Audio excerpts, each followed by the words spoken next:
एनडे सौरगढ़े, मैं एक और विषय पर आज आपसे चर्चा करना चाहता हूं। गल्फ में, वेस्ट एशिया में जो कुछ हो रहा है, उसे आप सभी का चिंतित होना बहुत स्वाभाविक है।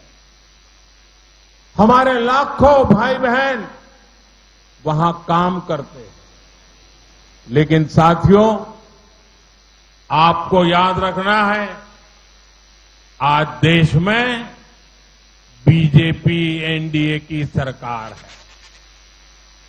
जब भी हमारा कोई देशवासी संकट में पड़ा, हमने उसे सुरक्षित बचाने के लिए पूरी ताकत लगा दी। इराक में फंसी नर्सों को बचाने की बात हो या यमन के आतंकवादियों के चंगुल से फादर टॉम को आजाद कराने का काम, आज का भारत अपने नागरिकों को संकट में अकेला नहीं छोड़ता।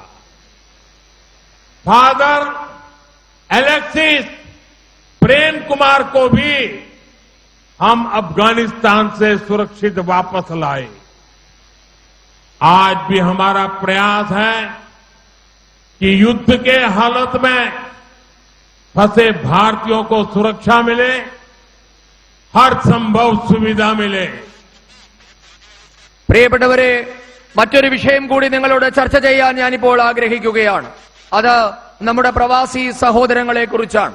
ഇപ്പോൾ പശ്ചിമേഷ്യയിൽ, ഗൾഫ് രാജ്യങ്ങളിൽ ഇപ്പോൾ നടന്നുകൊണ്ടിരിക്കുന്ന യുദ്ധസമാനമായ സാഹചര്യത്തിൽ അവിടെ നടന്നുകൊണ്ടിരിക്കുന്ന കാര്യങ്ങളിലൊക്കെ നിങ്ങൾക്ക് ആശങ്ക ഉണ്ടാവുക സ്വാഭാവികമാണ്. കാരണം നമ്മുടെ ലക്ഷക്കണക്കിന് സഹോദരീ സഹോദരന്മാരാണ് അവിടെ ജോലി ചെയ്യുന്നത്. എന്നാൽ നിങ്ങൾ ഒരു കാര്യം ഓർക്കണം, ഇന്ന് രാജ്യം ഭരിക്കുന്നത് ഭാരതീയ ജനതാ പാർട്ടി നേതൃത്വം നൽകുന്ന ദേശീയ ജനാധിപത്യ സഖ്യമാണ്. നമ്മുടെ ഏതെങ്കിലും ഒരു പൗരൻ ഒരു കുഴപ്പത്തിലകപ്പെട്ടാൽ, അവർക്ക് ഏതെങ്കിലും ദുരിതകാലം ഉണ്ടായാൽ അവരെ സുരക്ഷിതമായി തിരികെ എത്തിക്കാൻ പൂർണ്ണമായ ശക്തിയും നാം ഉപയോഗിക്കുന്നുണ്ട്.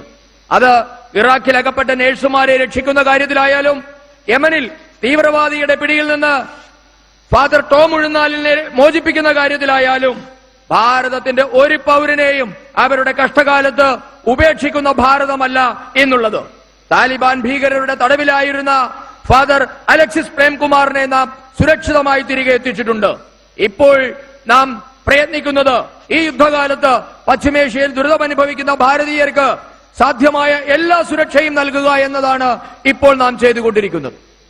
मुझे संतोष है कि गल्फ के हमारे सभी मित्र देशों की सरकारें भी हमारे देश के नागरिकों का पूरा ध्यान रख रही है। मैं उन सभी सरकारों का भी आभारी हूं।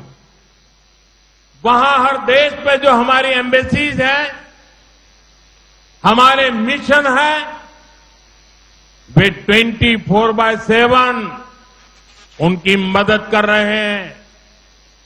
किसी को भी खाना पीना चाहिए, मेडिकल हेल्प चाहिए, रहने के लिए हेल्प चाहिए, कानूनी सहायता चाहिए, ये सब सुनिश्चित किया जा रहा है। लेकिन साथियों, ये बहुत बड़ा दुर्भाग्य है कि कांग्रेस पार्टी इतने बड़े वैश्विक संकट में भी राजनीति ढूंढ रही है।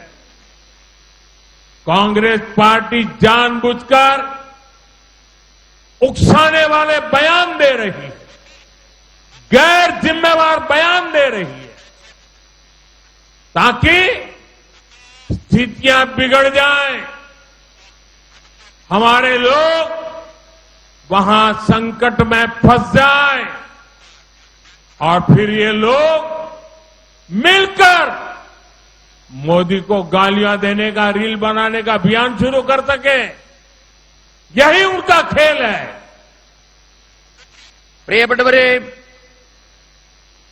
ഇന്ത്യക്കാരുടെ, പശ്ചിമേഷ്യയിലെ ഇന്ത്യക്കാരുടെ സുരക്ഷ ഉറപ്പാക്കുന്നതിൽ ഗൾഫിലെ നമ്മളുടെ സുഹൃത്ത് രാജ്യങ്ങളും അതീവ ശ്രദ്ധ പുലർത്തുന്നു എന്നതിൽ എനിക്ക് സന്തോഷമുണ്ട്. അവരോടെല്ലാം നമുക്ക് കടപ്പാടുമുണ്ട്. ഇന്ന് എല്ലാ രാജ്യങ്ങളിലും നമുക്ക് നയതന്ത്ര ഓഫീസുകളും എംബസികളുമുണ്ട്. അവർ 24 മണിക്കൂറും ഇന്ത്യക്കാരുടെ സഹായത്തിനായി പ്രവർത്തിക്കുന്നുമുണ്ട്. അവിടെയുള്ള ആർക്കെങ്കിലും ഭക്ഷണമോ കുടിവെള്ളമോ വൈദ്യസഹായമോ താമസ സൗകര്യമോ എന്തിന് നിയമസഹായമോ വേണമെങ്കിൽ പോലും അത് ഉറപ്പായും കിട്ടും. അതിനുള്ള വ്യവസ്ഥ നാം ചെയ്തിട്ടുണ്ട്. എന്നാൽ ഏറ്റവും സങ്കടകരമായ ഒരു കാര്യമെന്നുള്ളത് ഈ വിഷമസന്ധിയിലും കോൺഗ്രസ് ഇതിൽ രാഷ്ട്രീയം തിരയുകയാണ്, രാഷ്ട്രീയം കളിക്കുകയാണ് എന്നത് വലിയ ദൗർഭാഗ്യമാണ്. അവർ മനഃപൂർവ്വമായി പ്രകോപനപരമായ പ്രസ്താവനകൾ നടത്തുകയാണ്. സ്ഥിതിഗതികൾ വഷളാകട്ടെ എന്നാണ് അവരുടെ ആഗ്രഹം. നമ്മുടെ സഹോദരങ്ങൾ പ്രയാസത്തിലകപ്പെട്ടാലും അവർക്ക് ദുരിതമുണ്ടായാലും നരേന്ദ്രമോദിയെ വിമർശിക്കാനുള്ള അവസരം കിട്ടുമോ, മോദിയെ വിമർശിച്ച് റീൽസ് ചെയ്യാനുള്ള അവസരമുണ്ടാകുമോ എന്നാണ് നോക്കുന്നത്. അതാണ് രണ്ടു കൂട്ടരുടെയും ലക്ഷ്യം.